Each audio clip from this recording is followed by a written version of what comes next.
murakoze Yesu abaho umugisha. Haleluya.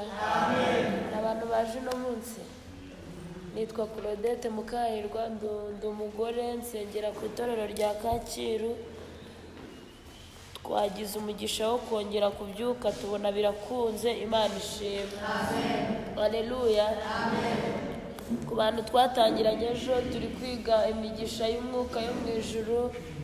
Ejo twarebye ukuntu abo bantu babaho, abantu bayitunze, tureba n'icyo bibamarira. Umugisha w'umwuka yo mu ijuru nuko wenda abantu bakunze inaha bagakunda kuzahatura mu isi nshya cyane nk'abahamya ba Yehova, ariko twebweho iwacu ni mu ijuru. Niho dutegereje ko umukiza azava, tuzima ingoma y'imyaka 1000 muri hanimumu ya Yesu yaduteguriye. Rero abantu bafite iyo gahunda bagenda bitegura, kubera ko umugeni wese aririmbisha akitegura. Yo mpamvu umwuka yazanye ko twongera kwibukiranya ibyo Yesu adufitiye. Ejo twasanze Yesu ari impano y'ubuntu ijuru ryaduteguriye, irayipfunyika irayiduha, tumugereranya na Bibiliya ihishemo ibindi bintu by'imbere. Rero uyu munsi reka dutangire turebe ibyo bintu biri muri Yesu imbere ni biki. Reka dukomeze igitabo cy'Abefeso. Paulo yarabandikiye arabwira ngo hari imigisha iri muri Kristo Yesu. Ndabisamarayizinga kugira ngo tuvuge yose iyo yashyizemo, iyo yaduhereye muri Kristo Yesu, imigisha 7. Mu Kristo ifite uko agaragara cyangwa ibimenyetso bigaragaza ko iyo migisha ayitunze. Umugisha wa mbere, umukristo itorero warangije kwakira Yesu nk'umwami n'umukiza, turawusanga hano mu Befeso nyine igice cya mbere umurongo wa 4. Aravuze ngo nk'uko yadutoranirije muri we isi itararemwa kugira ngo tubabera tutariho umugayo imbere yayo. Haleluya. Umugisha wa mbere itorero rifite, Abefeso igice cya mbere umurongo wa 4. Mugisha wa mbere Imana idufite, Yesu bamuduhereyemo. Muri Yesu nimwo twatoranirijwe kera. Buriya ari ikintu cyanangaje. Jewe mvuka Igisenyi, mugabo wanjye avuka i Kigali. Yaciye mu turere twose azi Igisenyi kundeba. Amen. Buri gihe buri weekend yabaga ari Igisenyi aje kureba umuntu yatoranije. Muri benshi ngira ngo mbabwire ngo muri benshi bari ku isi Imana yaragukunze iguhitamo, hari abandi yanze.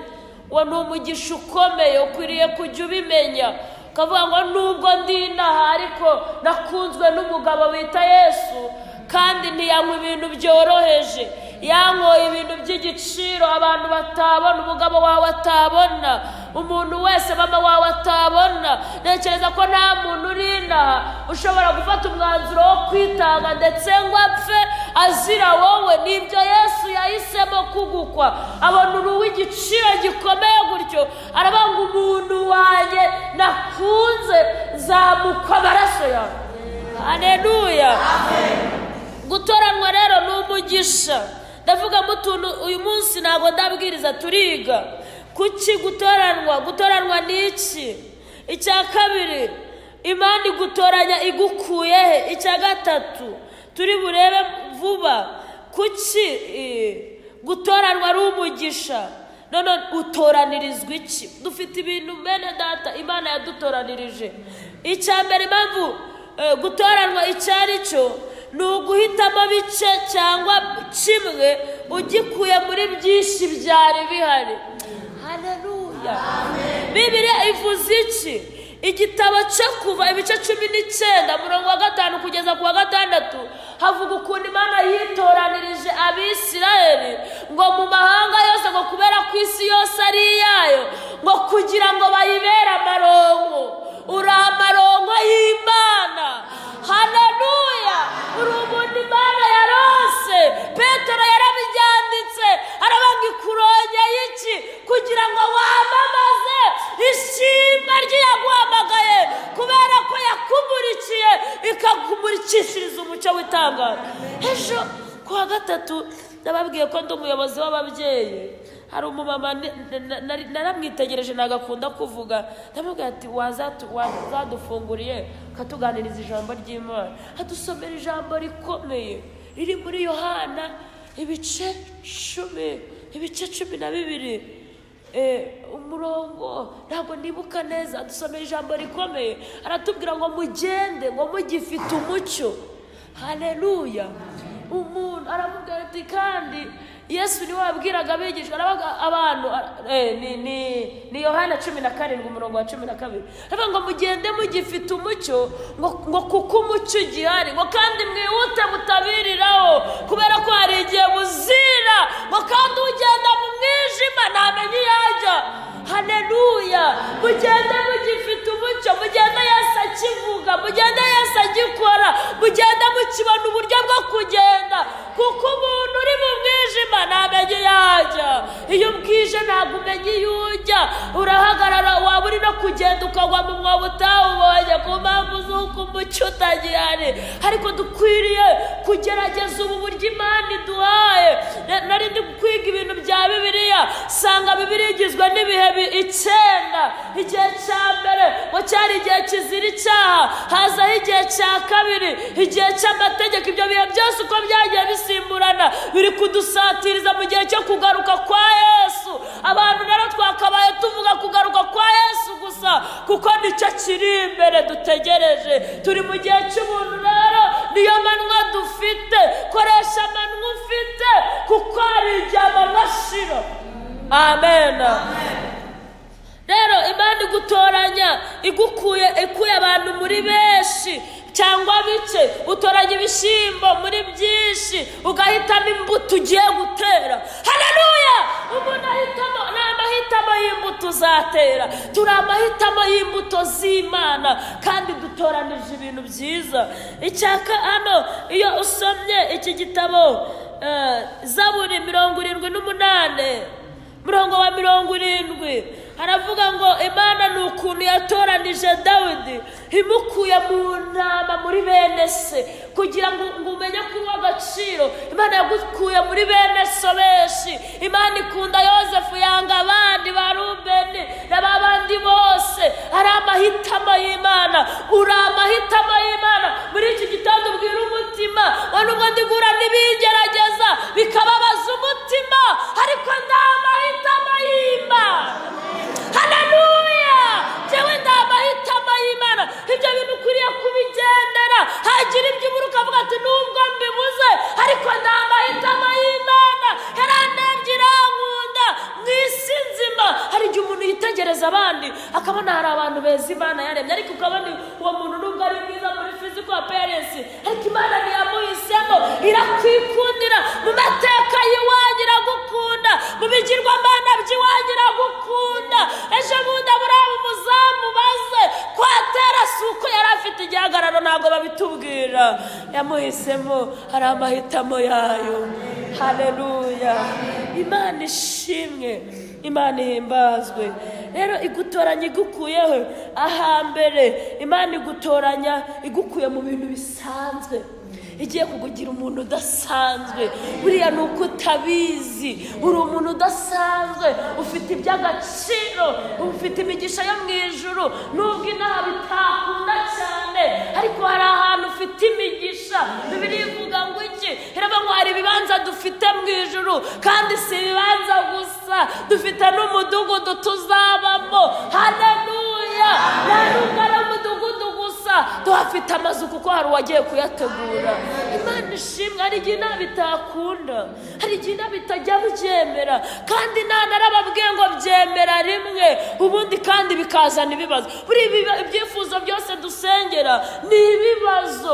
Umuntu yabyaye nibwo atangira kumenya ibibazo by'abana, kandi atarabyara aba ari gusengera abana, ariko abana bazana ibibazo biruta ibyo basengeraga. Ukongera ugakabya gusenga, bamara kuzana abuzukuru nabyo bigatuma biba byinshi, ukongera ugakabya gusenga. Nta gihe tuba dukeneye Imana. Imana iraguha ibiryo, ukongera ugakabya gusenga kubera ibirwara byazanye n'ibiryo. Ibiryo bizana n'ibindi bibazo nabyo biragutuma usenga. amen. Ibyifuzo byose mufite by'inaha bizana n'ibibazo byabyo. Urasengera umugore ukenda gupfa, bwacya mu gitondo ati se wa mugore ati wahora n'iki? Nuko inaha bimeze, tari kunsengesha, nagusengesha cyari icyifuzo mu minsi yashize, none kibaye igisubizo gihetse ibibazo bikakaye. Icara hamwe dusengere. Haleluya. Nuko inaha meze, mutunga imigisha yo mu ijuru izababesha inaha, kandi izahababesha neza mutanduranije. Imana ishimwe. Umugisha rero wo gutoranwa, Imana igutoranya igukuye mu bintu bisanzwe igujyanye mu bindi bidasanzwe, uri umuntu udasanzwe. Icya kabiri, igukura mu mateka y'ibigirwamana by'iwanyu, igambiriye kukugirira neza. Ejo narigiye kubabwira ukuntu Imana yamamagaye iwacu. Nakijijwe mfite imyaka 6. Natangiye gusenga mfite imyaka 6 kandi ngakora 3 jyenyine, kandi kuri bona n'abandi bari kurya umuceri n'inyama. Ngewe ngavuga ati uyu munsi turi mu rukundo n'Uwiteka. Afata iminsi 3 ngayisenga, bituma Imana inkunda. Burya sijya nicara inyuma reka ni mu ryinyo ry'umwigisha akajya akora n'utuntu twose ndureba, namenyo nkayareba, ibintu byose nkabireba. Haleluya. Ibyo bintu bituma ngira ijambo ry'Imana ryinshi nkarikunda. Ngeze ahantu ndi gusenga mu rutare, Bana irambwira tuzi ko nkwaye kuvuga, guhera ku mwanya mitanangira kubwiriza abantu twari turi kumwe mu bisi bya Huye hirya i Butare. Ubwo rero imigisha y'umwuka yo mu ijuru idukura mu bintu by'iwacu. Ngiye nakuze nsanga ngo mfite ngo niba ari sogokuru, ntago nagize umugisha wo kubabona, ariko ngo nagiraga ngo sogokuru ngo witwa Mujinya, na sogokuruza witwa Burakari. Ibintu by'imijinya biraho bituyeho, ibintu byo kuruha bituye bugufi. Ngiye nari umuturanyi w'imiruho. Ngize imyaka 10 nza kumenya ko iwacu baruha. Ntabwo wabishurirwa rero udafite imigisha y'umwuka yo mu ijuru, maze kumenya ko baruha. Mbwira Imana ati niba mubyara iwanyu mumbyare mu Nyadobute, kuko iwacu ni ibintu byo kuruha. Habaye umwuka w'ubusambanyi iwacu, twavutse turi abana nka 56 njya numva bavuga, abo namenye n'abo ntamenye. Baratubwira ati mujye mugenda mwitonze mutazarongorwa n'abasaza banjye. Kubera iki? Ni ibintu bizagukurikirana. Naratangaye kandi ibyo bintu birakurikirana. Biragusaba ko wikurikirana ukamenya niba Imana yaragutoranije. Duherutse kuba turi Butare dusengera kana, ngo twumva ngo kari kuvuga ngo ni nyirakuruza ngo gatumyeho ngo bagatanzeho ibitambo. Niba ibintu by'iyo hirya babandwaga babaterekerana bakabamurika za Nyabingi, mukwiriye kwiyandikuza iyo hirya mukaza kwibaruza mu gisekuru cyo gutoranwa n'Imana. Bavuga ati jyewe ubwo nageze mu rusengero Imana nzabikurikirana. Ngiye mfite gahunda yo kubikurikirana. Abakobwa ba Serufate ngo bajyaga babikurikirana, kwiriye kwikurikirana. Kavuga ati se komba muri uru rusengero, aba muri iri torero, ese mfite uyu mugisha wo gutoranwa n'Imana, kuko bifite ukuntu bigaragara. Nta bintu bya karande by'iwanyu, nta mpamvu yo kubyara abana ngo bajye barwara ibintu sogokuru wawe yirwigeza arwara. Reka ibintu reka twarabiciye hirya. Twebwe turi abantu babyawe n'Imana, twatoranijwe n'Imana. Rero ngimukura muri uri y'Abakarudaya yatangiriye 12 umurongo wa 1 kugeza ku 3. Haravuze ngo nzaguhindura ubwoko bukomeye. Mukuye he? Muri uri y'Abakarudaya. Rero Imana ishobora kugukura mu Bakarudaya, mu bantu b'inaba Bakarudaya bavuga igikarudaya, ikakujyana mu bwoko bwayo, ukajya uvuga igiheburayo ntacyo bitwara. Haleluya. Bajya tuvuga no ku rurimi rw'iyo hirya iwacu. Rega hari ukuntu umuntu Dawidi azajya ibwami yabanje kuhitoza akajya ajyayo.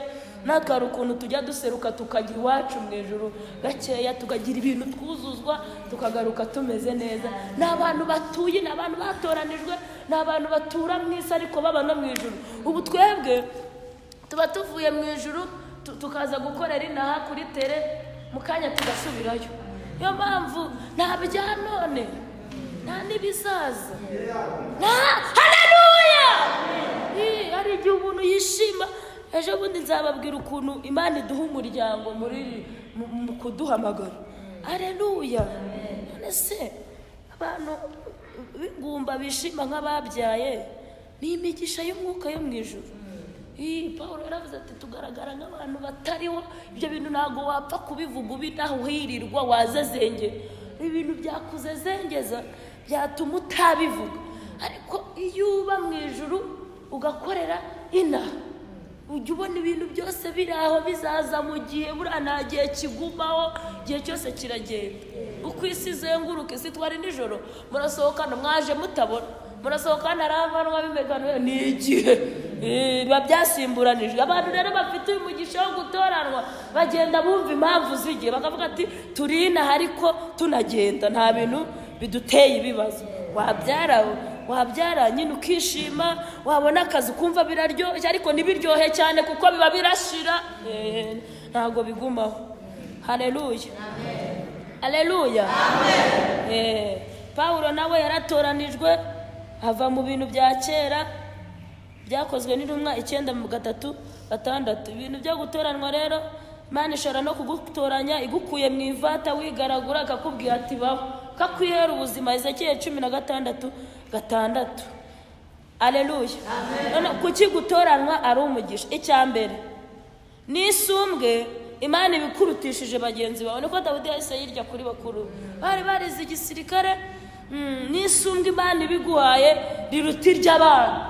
Haleluya, buriya reka mbabwire, genda umwana wa 7 wacu, mfite basaza banjye 6, tuvuka turi abakobwa 2, ariko iyo hagize ikibazo kiba bahamagara jewe umukozi w'Imana. Haleluya, kandi nitwa Kadete, ndakitwa Kadete, ariko nkabagira inama y'ukuntu twabigenza. Naba numva nafite ukuntu twabigenza nkajya kugisha inama Imana, kuko Yesaya afite ibintu yahanuye mu bice 9:5. Yaravuze ngo duhawe umwana w'umuhungu, avuga ibintu 5 isi yari ibonye. Ibyo bintu ngewe kubera ko mfite umugisha wo gutoranwa ndabyiyiziho, nkwiriye, yaravuze ngo azitwa igitangaza, nkwiriye kuba mu buzima bw'igitangaza. Nubwo naba ameze nabi nonaha, ariko nkaba nzi ko mu kanya ndakira igitangaza. Icya kabiri aravuga ngo azitwa umujyanama. Rero nkwiriye kugira inama z'Imana. Waza no kumbaza uri umubyeyi baravuga ati ko yewe ababyeyi ndamubwira iki, najya kugisha inama Imana. Haleluya, ejo bundi hari umugore wigeze gushaka kugisha inama Imana. Mujya mugisha inama Imana, kubera ko amaze gushaka kugisha inama Imana iramubwira ati umugabo yakwanze ashaka ko mutandukana, ariko reka nkubwire tekinike. Aramubwira ati ikintu uze kunsaba icyo ushaka kuko singishaka kubana nawe. Umugore ati ayiribe tajya kugisha inama Imana. Aramubwira ati ngewe ujye unsohora hano. Yicaye mu cyumba, Imana imugira inama, abona agafoto bari bafite, binjira mu cyumba muteruye bambaye imyenda y'abageni.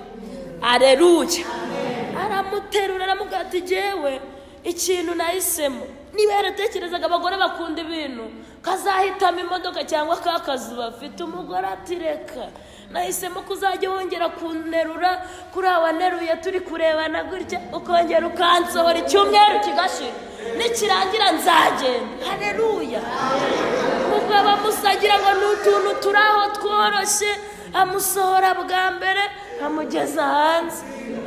Ku munsi wa 2 arongera aramusohora. Ku wa 3 bari bafite akana gafite nk'imyaka 3, kakabona ibyo bintu ni byiza ntago byahozeho, gatangira kujya gakomanga akabyibutsa ati papa mutari guterura mama. Ujya mugisha inama Imana. Iyo nama ninde wayikugira? Nawe uyifite, nubwo yaba gukunda ibyo bintu ntiyabitekereza, nubwo yaba ari mama ntiyabitekereza. Ku munsi wa 4 basohotse, bageze mu muryango baratsikira. Naho n'amahirwe Imana yahaye umugabo ngo arebane n'umugore neza. Buri wese ajya kuramira undi. Umugabo ari kuramira umugore, n'umugabo ajya kuramira umugore. Bari kuramira n'abahita barebana. Umugabo abivamo ati harya naringiye ntitubivuyemo. Ujye mugisha inama Imana. Haleluya, mugisha wo gutoranwa tugira access mu ijuru tukajya kubaza inama. Haleluya, rero gutoranwa n'umugisha kuko ufite isumbwe y'uko ubonana n'Imana nawe utumye. Nta muntu ukugira ku Mana ngo uyibaze, naha ufite uburenganzira bw'uko abandi basohoka ugasigara. Kayibwira ati hari ibintu byanyobeye, none urumva twabigenza. Ikintu cyanangaje nuko abantu bananiwe kongera kubaza Imana. Merutse guhura n'umugore abyaye 2, kandi Imana ivuga urugo rwe narimari hari mu murenge. Turamubaza none se kuko ugiye gutandukana ibivuze iki ngingi? babivugaho ibiki mbese basubiye gutandukana ariko kandi aho yabivugiye ntibahagarutse ukwiriye kongera kugaruka aho yaguhereye wa mwana niba ari kunanira kuko uri ufite isumbwe utandukanye n'uko abandi bana bananira uwo mwana yamuvuzeho mbere naratangaye ibintu byose Imana igiye gukora ibivuga mbere yuko ibikora yavuze ngo tureme umuntu yari ifite ubushobozi bwo kurema umuntu itabanje kubivuga ariko iri bombi no mu ijuru ryaterana ryo mu ijuru ry'abamarayika n'umwuka ngo bicarana ngo mukuremo umuntu aravuga ngo se natwe ibintu byose Imana iduhaye yadutoranije ibivugaho mbere hashimwe Imana yabivuzeho mbere haleluya ibyo bintu bikunaniye ibyo bintu bikugoye yabivuzeho mbere subira ku yabivuze uyibwira ati ubwo wanoranije wongera ugire ikintu bivuze haleluya kwakisesinga uwo mugisha wo gutoranwa ni ukumenya ko Imana hari ukuntu yabivuzeho mbere haleluya iryo sumbwe rero Dawidi yararigize Imana imutoranya muri bene se Samweli wa mbere 16 umurongo wa 11 kugeza kuri 13 amen Mose azajya akubwirira abantu Mose kuva ibice 4 umurongo wa 16 Imana ifite uburyo ihamagaye Mose nk'Imana iramutoranije imurutishije Aroni uzi kubivuga ariko imugize nk'Imana imbere ya Aroni rero ni isumbwe ufite kuba waratoranijwe igutoraniriza iki ari ibintu Imana idutoranirije icyambere igutoraniriza kuba uwera utariho umugayo haleluya icya kabiri kumenya ibyo Imana ishaka buriya ni ibyo Imana yagutoranirije ujye ugenda uvuge ngo kuba yaramisemo ikama gakiza iretse abandi ni ukugira ngo mbuwera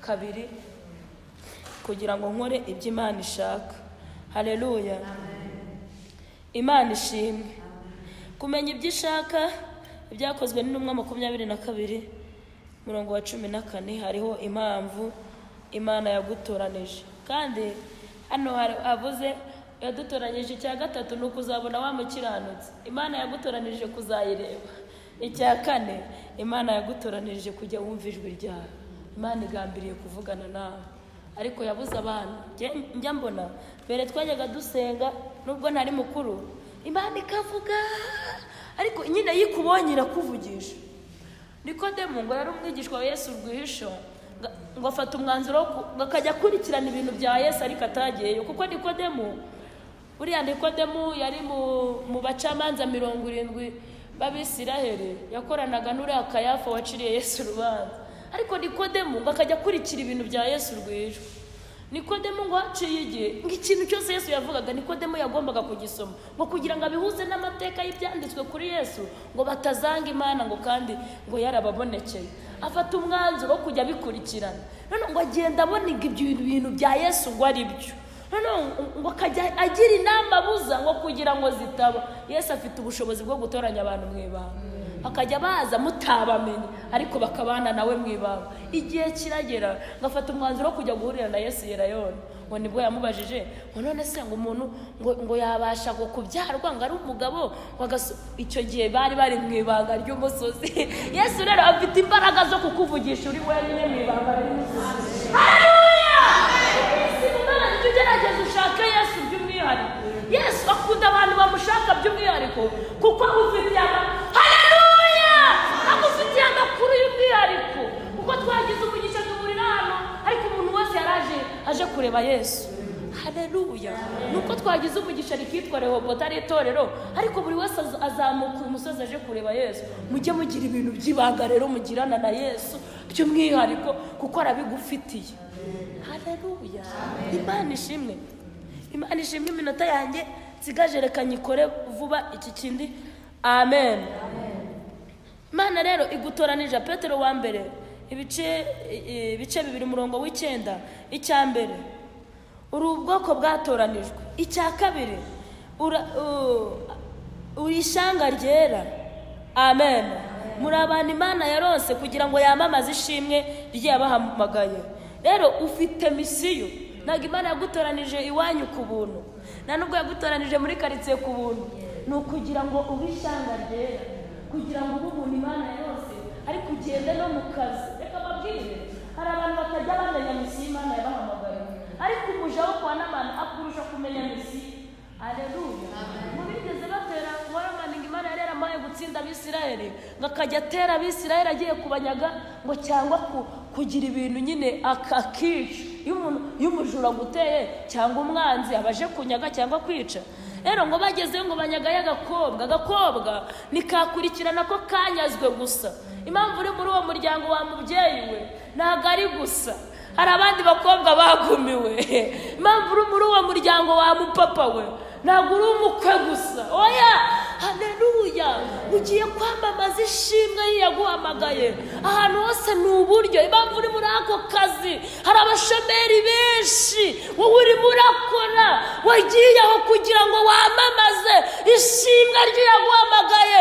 Wipfa ubusa, kandi ntekereza ko iyo umuntu akoze akazi neza abona poromosiyo. Haleluya. Sinekereza ko uyu muja wo kwa Namani n'ibice 5 by'igitabo cya mbere cy'abami ibya Namani n'umuja wamurangiye ko muri Isirayeli yari Imana. Buriya misiyo yakujyanyaho, icyo Imana igutoranirije, misiyo yakujyanye kugira ngo ufite abo bakwe. Hari abandi batabonye abakwe, bafite abakobwa ariko ntibagira abakwe. Ujye bitaza wamamaza ishimwe yaguhamagaye. Haleluya. Umuja aravuga ati twegewe maze kumenya impamvu ndi hano mwanya ni ukubabwira ko muri Isirayeli hari Imana. Haleluya. Aravuga ati impamvu mwanyaze abandi umuja muri uru rugo ni ukubabwira ko hari Imana yabakiza. Arangije iyo message arayitanga. Sinakereza ko yakomeje gukora akazi ko mu rugo. Ukwiriye gutanga ubutumwa. Haleluya. Hari abantu abarokore dusenga cyane dukeneye poromosiyo, ariko ufite n'urufunguzo rwa poromosiyo. Vuga Imana uri, bwira abantu Imana uri kugira ngo wake poromosiyo. Abantu niba barakubyumva si ngombwa ko babikora, ibyo babwirira si ngombwa ko babikora. Nurangiza wake poromosiyo uzaba uyikwiriye. Haleluya. Bibutse ko ibintu Imana byose yungukiramo ibitera inkunga. Ibintu byose Imana izungukiramo ibitera inkunga. Iyo ibonye aho umaze kubivuga iravuga ati hari abandi bantu hirya iriya muri perezidanse nabo bakeneye kubivuga. Haleluya. Ikagutuma yo kubivuga kuko abandi bariyo baracecetse ukajyayo. Haleluya. Nanjye ndabazamuye mu izina rya Yesu. Nanjye mbahaye poromosiyo, mugende mubivuge vuba. Mbahaye poromosiyo mu izina rya Yesu kuko mumenye impamvu Imana yabahamagaye. Haleluya. Reka mvuge vuba uyu mugisha wo gucungura. Umugisha wa kabiri ni umugisha wo gucungura. Iyi Imana imaze kugutoranya igukiza akaga wari urimo. Ubundi gucungurwa bivuze iki? Biri mu Befeso nyine cya gice turi gusoma cya mbere murongo wa 7. Gucungurwa ni iki? Umuntu acungurwa habaye iki? Gucungurwa ni ugukizwa akaga kari kakugarije kagusatirije urupfu, rero ukabona umuntu ubyitangira. Fashe nk'urugero, ngiye mvuga ahantu ku mazi. Fashe nk'urugero, ushobora kuba wari uri mu mazi ukagira ikibazo cy'umuyaga, rero ukabona umuntu ukwitangira ngo agukure mu mazi we nubwo yapfa. Hari akantu k'akagero gatoya k'umubyeyi bwari bugufi bw'iwacu. Umwana yahiriye mu nzu ari gushya, yatekereza uwo mwana bimunanira kubiresista n'ukuntu umwana ari burangirire muri iyo nzu. Akiza umwana arashya, byamukuje n'ibibazo. Uwo mwana yaramukomerekeje, bamubaza niba ari mama we arabihakana. Amaze kugira igihe cy'ubukumi yareba ukuntu nyina asa, arebye amafoto akabona uwo muntu yari mwiza, ariko yamwitegereza ananirwa kwakira ko ari mama we, no kujya mwakira muri saro yiwe biramugora. Ariko kandi yamukijije akaga kari kamwugarije mu gihe ari we byari kubaho wenda ntanabona ubuzima. Yesu amaze kugutoranya, hari akaga wari urimo kari kakugarije, kari kagusatirije ubuzima. Haleluya. Aritanga. Buriya ya mibabaro za nkoni z'inka bamukubise, kwa kundi yababajwe, kwa kundi yabambwe, nibyo wari gupfa. Iyo ugeze ku mugisha wo gucungurwa ntago wabura kuvuga imibabaro ya Yesu. Matayo ibice 26 harimo urugendo rwo kubabara kwa Yesu. Yesu yagiye kubise kugira ngo akubyare. Yesu yagiye kubise. Bibiliya iravuga ngo yagarutse gatatu kubigishwa ari kubabwira ngo mbese ngo byabananiye kubana nanjye byibuze isaha imwe.